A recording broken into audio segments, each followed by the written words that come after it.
Idiom 15. On all hands means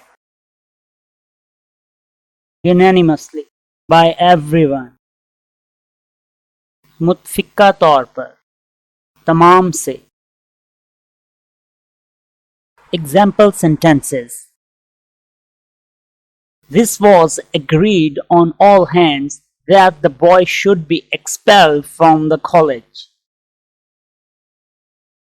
इस बात पर मुत्फिका तौर पर इत्तफाक हुआ था कि लड़के को कॉलेज से निकाल दिया जाए.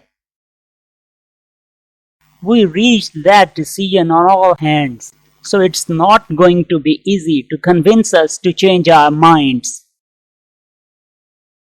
हम इस फैसले पर मुत्फिका तौर पर पहुंचे हैं, लिहाजा हमें अपने ज़हनों को तब्दील करने पर राज़ी करना आसान नहीं होगा. On all hands, मुत्फिका तौर पर. Are you ready for more fun learning?